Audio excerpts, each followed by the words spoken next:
Right. I think we are live online and in person as well. Thank you for coming. Today I want to talk about just the college planning process. There's going to be a lot of quick information, but I always encourage people, if you have questions after this, please make an appointment with me. Or also, every time your students have study hall, they're in the room right next to you. So if you have questions, say, hey, go talk to Mr. Cadden about this or that. So students can come see me, parents can make an appointment with me, or you can send me an email. And I will try to get you the information that you need. Well, today I just want to kind of give an overview, just some things to think about as you're beginning to plan for college. And I have encouraged the students to begin, especially 11th graders, begin researching universities. I will talk about a program called SIALFO. You'll hear that word a lot now, and now that your child may be beginning the application process. SIALFO is a web-based program, and I have already given 11th graders access to SIALFO program so they can begin researching colleges and start to build their list of universities they may be interested in. But before we go there, I do want to talk about just some factors to consider as you begin researching colleges. The first one is which country or region would you like to attend college or like your child to attend college? The SIALFO program that we have has over 40 different countries programmed into it with the universities and things like that. And I tell students, just because this is an American school does not mean that they have to go to university in the United States.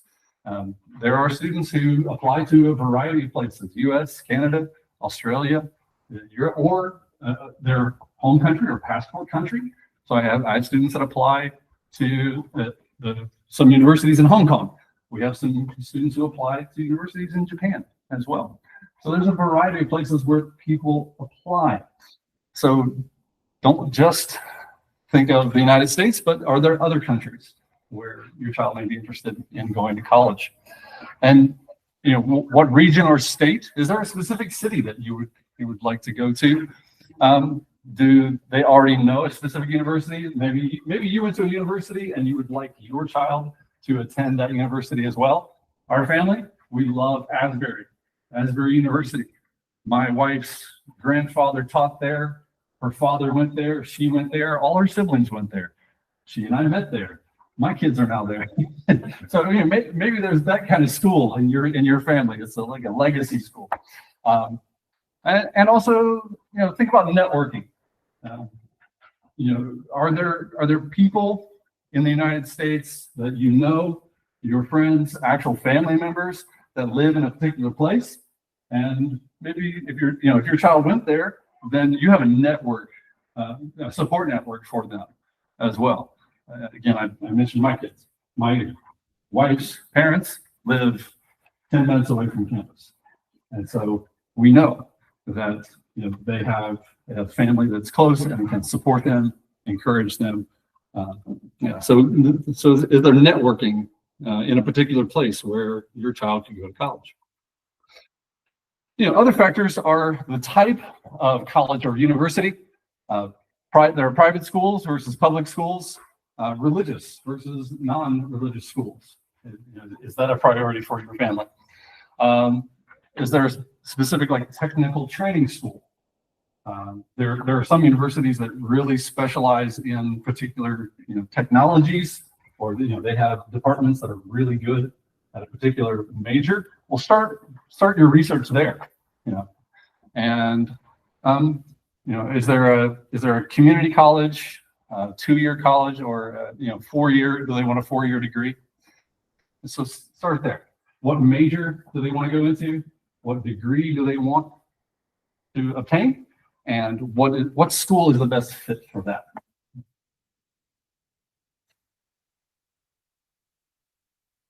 And I always encourage students begin researching the admissions requirements.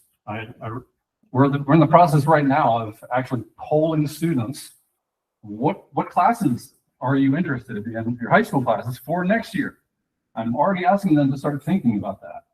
So especially for our 11th graders going into 12th grade or any high schooler, they can be doing research for admission requirements to colleges and universities and making sure that they have what they need on their high school transcript to meet those admissions requirements.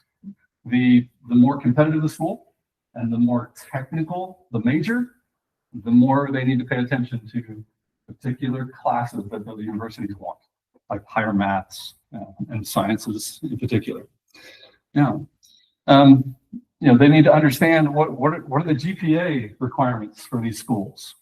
Do they have SAT requirements? What scores are they looking for? A lot of schools, when we were in COVID, went to SAT optional, but in the last couple of years, and more schools are going back to SAT requirements. As the further and further away we get from COVID, we are returning to SAT being required again for college admissions. Also, letters of rec. Students need to understand what kind of letters of recommendation do they need. Some universities are very general. They just say, well, you just need one letter. Some universities are very specific, like we want a humanities teacher and we want a math science teacher. And so the students need to understand the kinds of letters of recommendation that they need. They may need a variety of letters from different teachers. And we can select which letters go to those particular universities. And the students meet with me once they complete their applications. Then they meet with me and they tell me, Mr. Caldas, I've applied to this school, I'm finished. And then we sit down together and we look at, okay, what letters do they require? Which letters do I now send to that university? Yeah. So begin researching what are the admission requirements for the particular schools that your child is looking at. Yeah. I do encourage students to start research by understanding what major or what field they are interested in. There's no use applying to a school if they don't have a particular program that the student wants.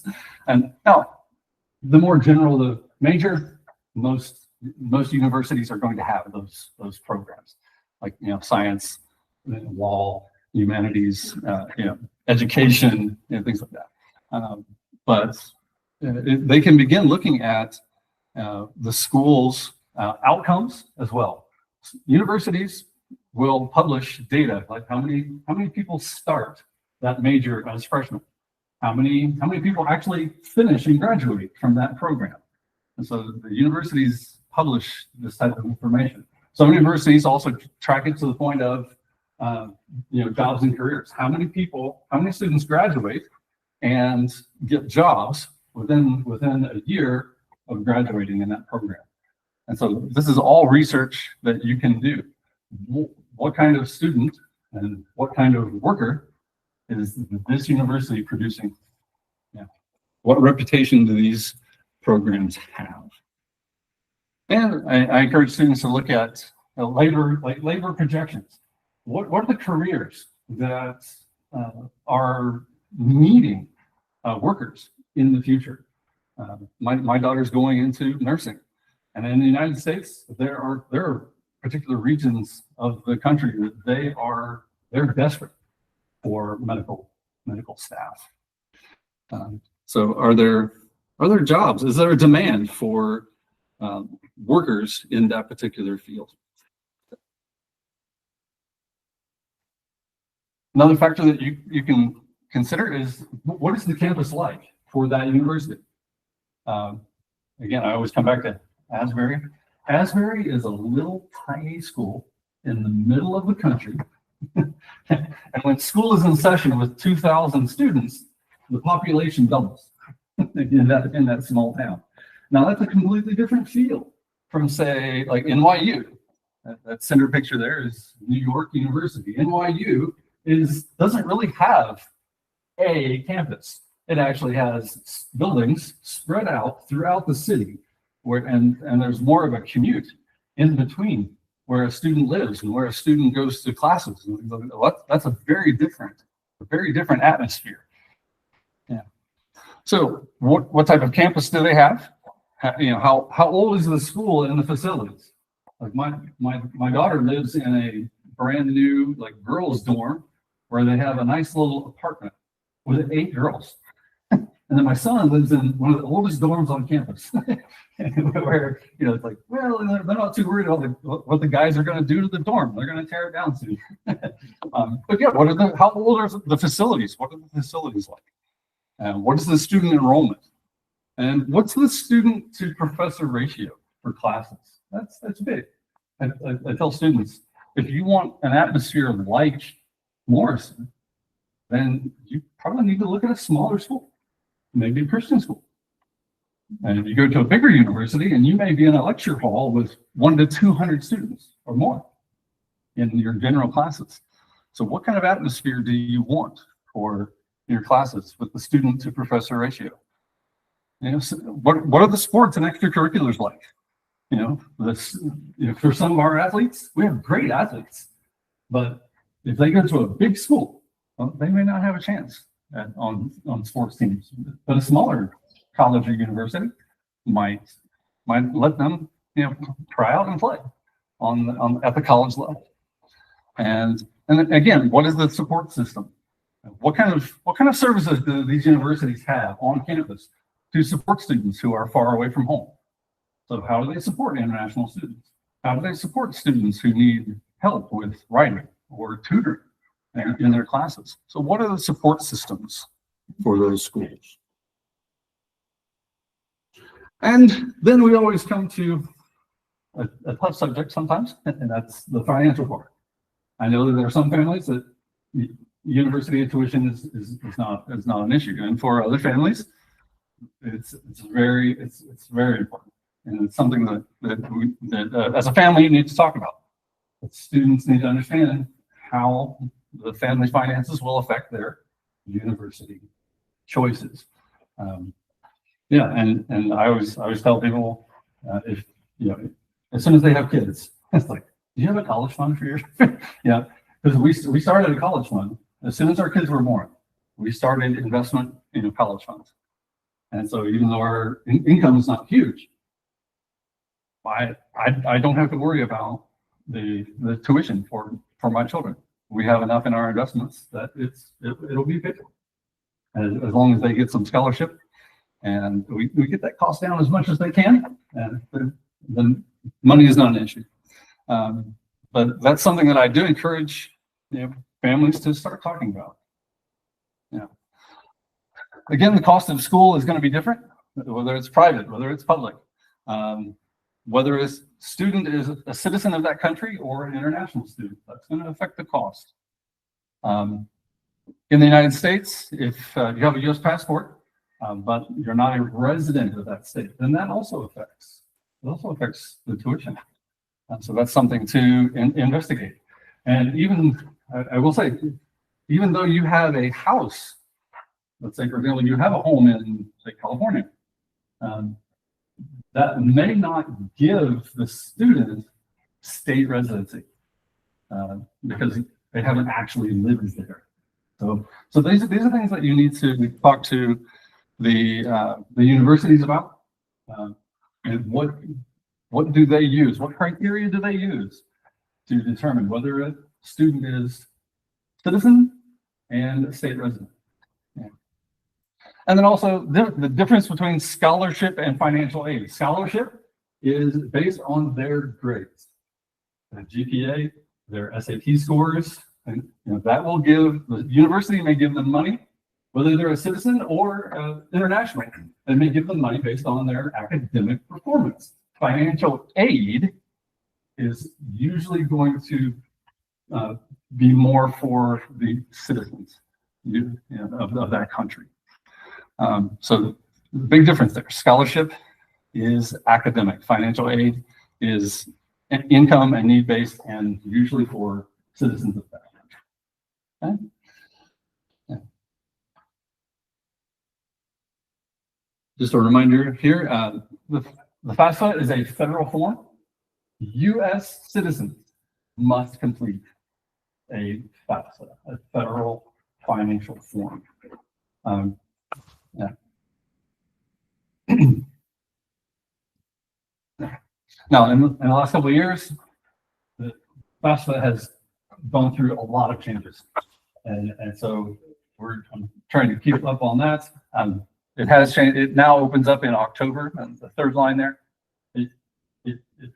Last year they rolled it over to the new online program, and it was supposed to come out in like October or November, and it didn't actually start until December. So now they have actually rolled it out in October. The current seniors and their families do need to be working on that as they're actually doing the application process for colleges. Now, another thing that I will say, because that is a federal site, it's a federal website. From Taiwan, you most likely have to use a VPN. Even I have to use a VPN as I do this for my kids. You have to use a VPN to access it, because you're going from this country to a federal U.S. site, and so yeah, you have to have a VPN. And also, you do have to do it for every year that your child is in college. So for my kids, like we're doing it now for their next year in college. So it's not something you do just when you apply. It's something that you do annually, as long as they are in school. Okay. All right. Well, that was a lot of information. I want to pause. Are there any questions so far?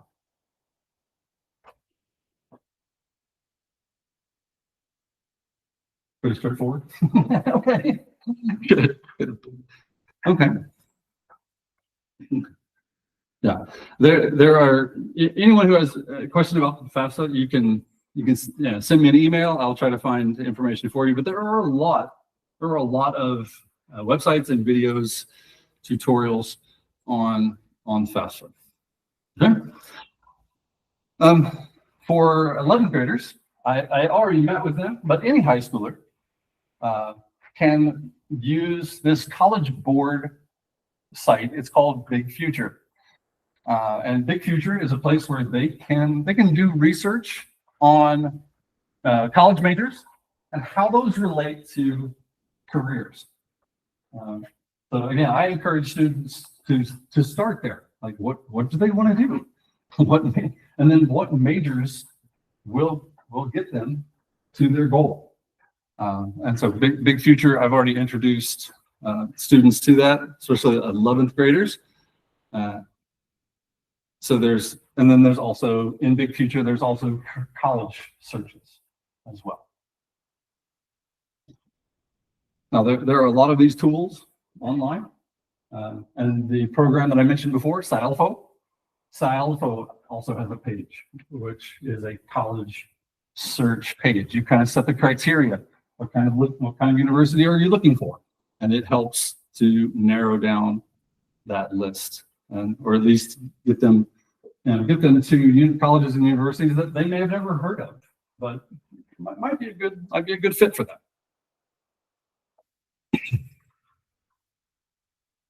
Mm-hmm. And this is an example of the SciAlpha page. And again, SciAlpha is a website that I have, Morrison has, and it is simply a place where the counselor, the students, and the parents were all on the same page in the college planning process.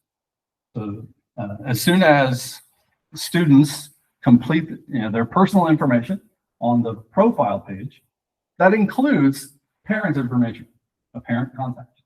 And as soon as that information is input and I meet with the student, then I will engage the parent, and you'll get an email asking, do you want to create a username and a password so that you also access the SciAlpha page? And I encourage parents to do that. Yeah. And again, this is a web-based platform, so we're all on the same page. And the students put their list. Mr. Cowles, these are the universities where I want to apply. And then also the counselor and teachers, we upload Morrison documents to that page. And so SciAlpha is also a web-based platform where I send all of those Morrison documents to the universities. Okay? Yeah. And other application platforms like Common App or Apply Texas or the University of California system, or those are all connected electronically. And I simply go to the SciAlpha page. Student walks in and says, Mr. Cowles, I'm finished with my Ohio State application. I'll say, okay. And then we sit down together and I click on their page. I go to their Ohio State, and then we discuss, okay, here are the letters. Say, for example, they only take one letter, but you have 3 letters in the system. And I ask the student, which letter do you want me to send to Ohio State?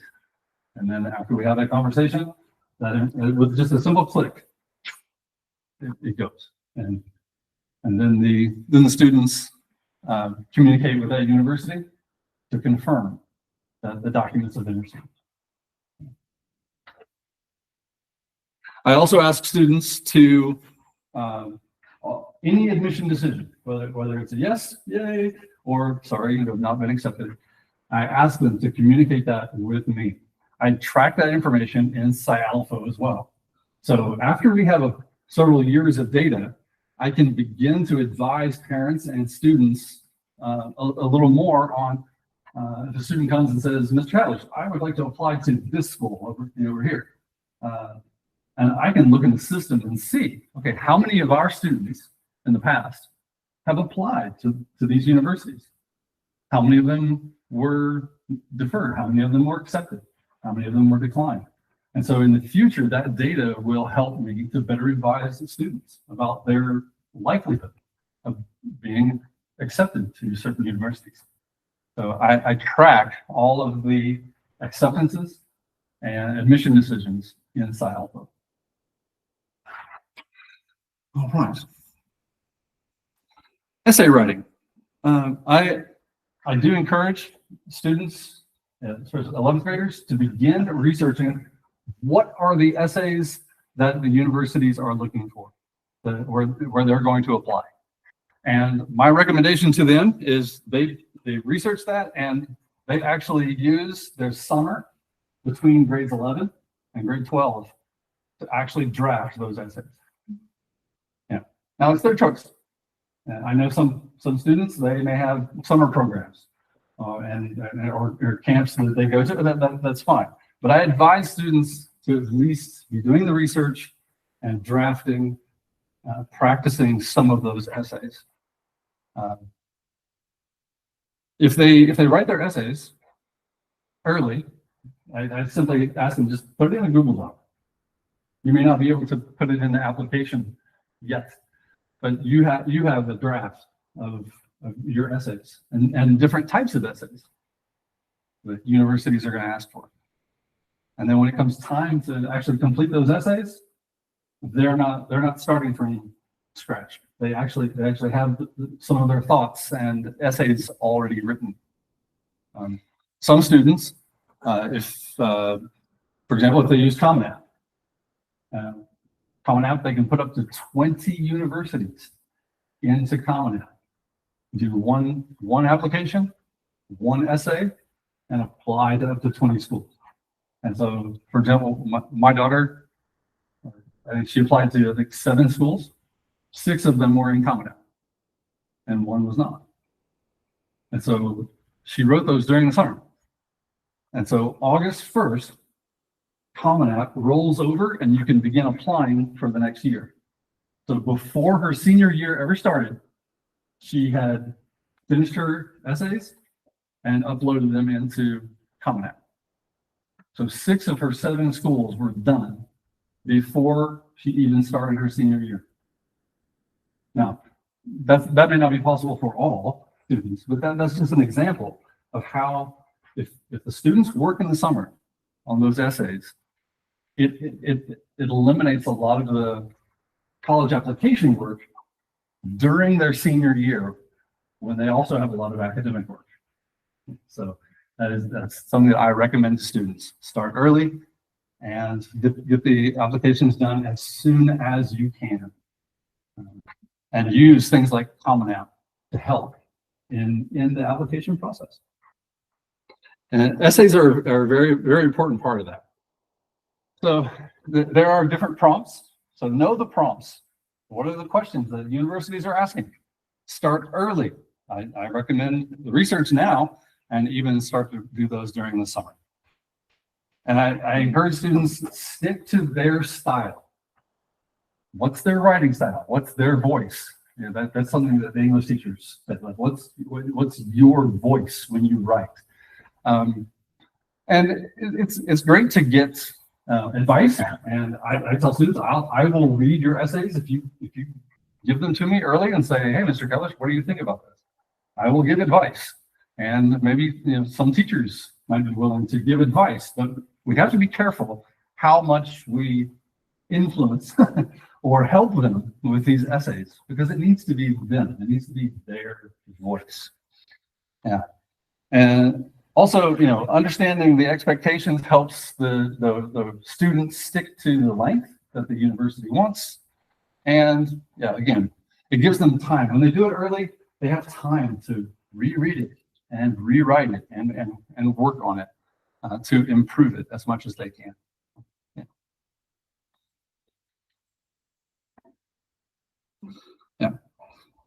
College Board, a big future, and there are all kinds of resources online, but there are resources for the students to look at how to write good essays and how to improve their essays. What are universities looking for? Yeah, this is another Khan Academy, in conjunction with College Board, also has some essay writing resources. Okay. So timeline. I have some papers here for you. After we're done with the meeting, you can come up and look at some of these resources. I have just some suggested college planning resources for grade 9 and 10, grade 11 and grade 12. I'm also working on a timeline, a resource that I will have on my website as soon as I can. I also have this in paper form up here if you'd like. So this has suggestions for 11th grade and 12th grade. What does the timeline look like for the college application process? And there's 3 columns here. This is what Mr. Kellish does and how he advises the students. This is what students need to do and communicate with me. And then also there's a parent column, which is actually very close to just supervising or understanding what the responsibilities of the student are. And so this is a resource, a timeline. Yeah, 11th graders, like I said, have already been given access to the SciAlpha program.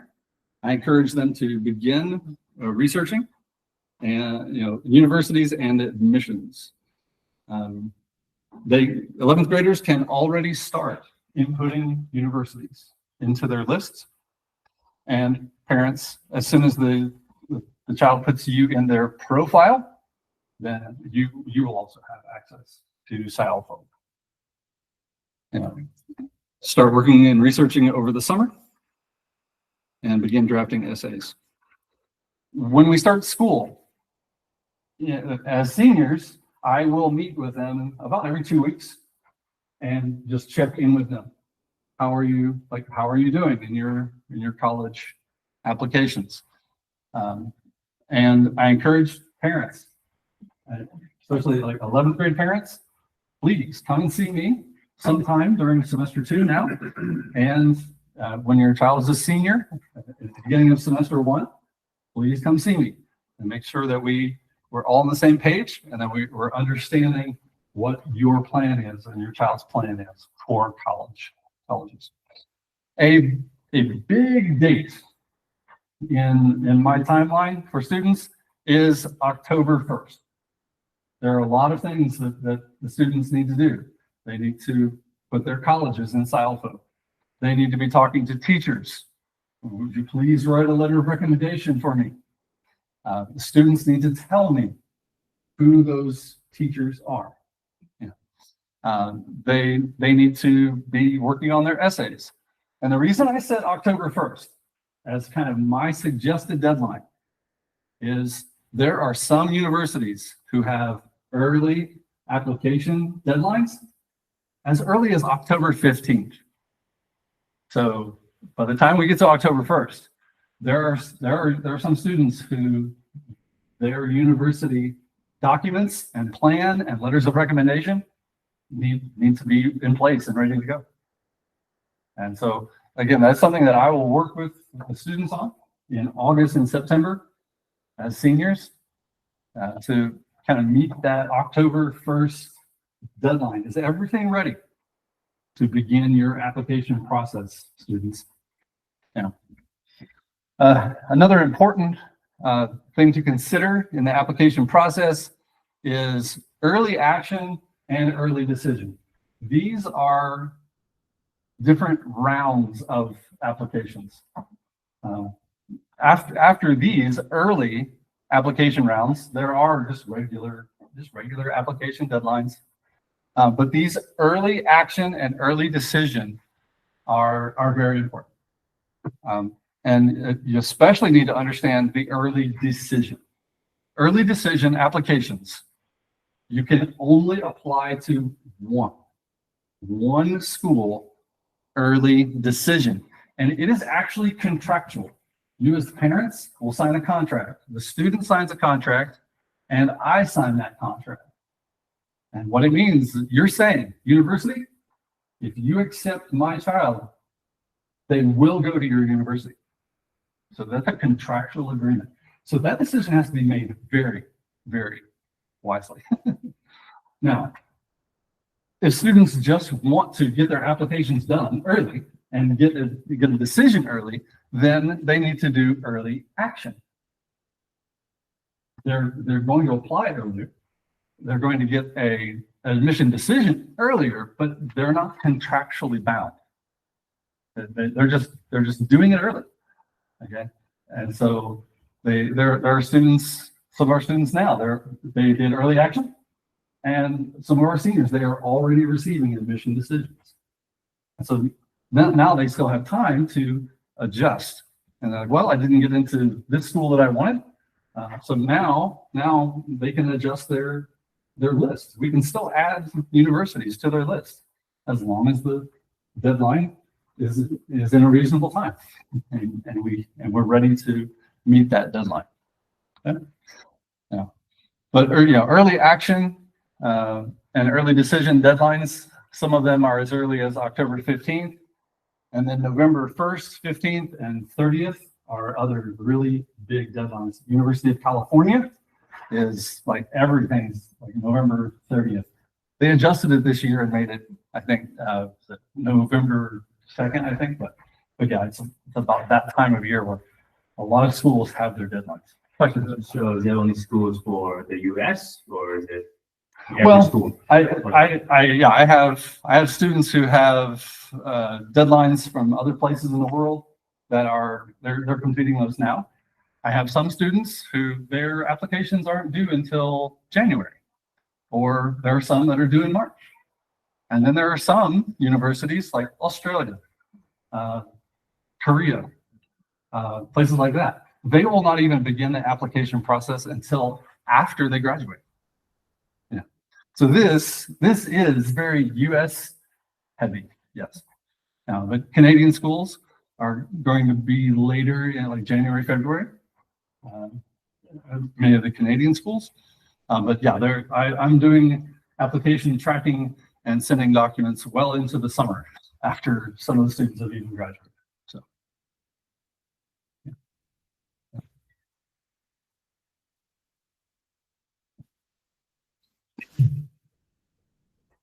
yeah.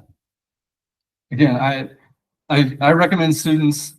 There are some students that tend to procrastinate, and I know that, and so I try to encourage them to get their applications finished early. but there are some that push those deadlines.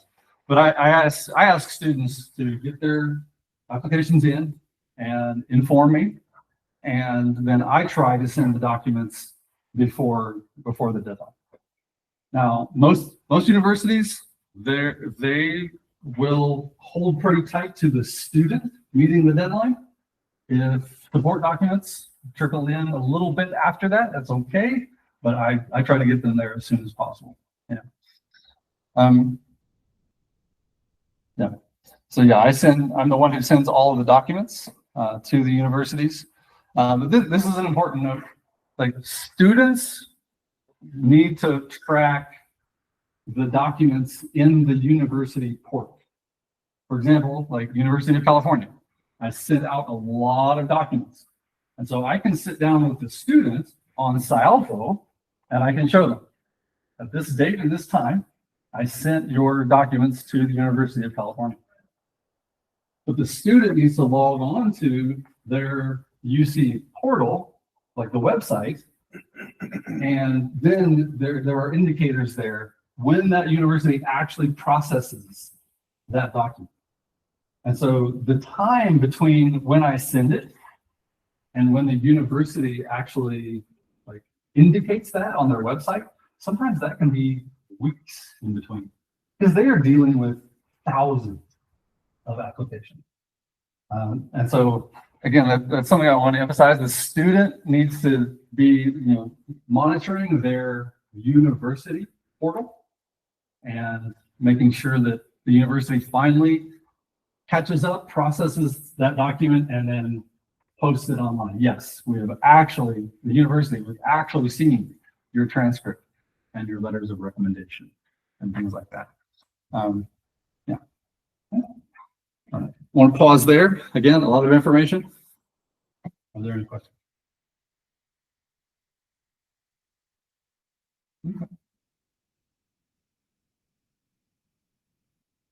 Okay. That is all I have. And so again, that's a very quick overview. There's a lot of information there. And so yeah, these are resources. Some of these are just college search engines. Some of them are there are actually some resources here towards the bottom that actually go to like scholarship research as well. Yes, sir. Is it bestcollegepicks.com or .co? I believe it's, I will check on that. Okay, yeah, I'll check on that. Thank you. I'd say it's probably com. And I guess it didn't copy over. My apologies. No. Okay. So like I said, I do have the timeline here that I mentioned. I'm sorry, it's not pretty in color yet. It's black and white. But this is 11th grade going into 12th grade. This is sort of a timeline of the college application process. And then I also have here these are just suggestions and guidelines. It's a resource from College Board. You do not have to do everything on this checklist. It's just things to think about. So this one is for grades 9 and 10 together. I do have one here specifically for grade 11 and one for grade 12. If you would like those, if you have specific questions, you can also ask me, email me, or make an appointment. Yeah. For all high school students, grades 9, 10, 11, I sent them a survey a few weeks ago, just asking them to give me just preliminary ideas of what classes are you interested in taking next year. And so I'm compiling that, and I'll meet with Mr. Sawyer just to look at what are kids wanting to take. But then starting in January, I'll actually begin meeting with all of the high schoolers, and I'll probably have in semester 2, I'll probably have 2 or 3 meetings with each student and just answer questions that they have about high school courses next year and kind of work out their schedule for next year. Well, we want to probably have that finalized by the end of April. Yeah, so that's something that you can also be talking to your kids about, and emailing me with any questions you have about next year's high school courses. All right. Well, that's all I have for today. Thank you for coming. And for those of you who joined us online, thank you very much.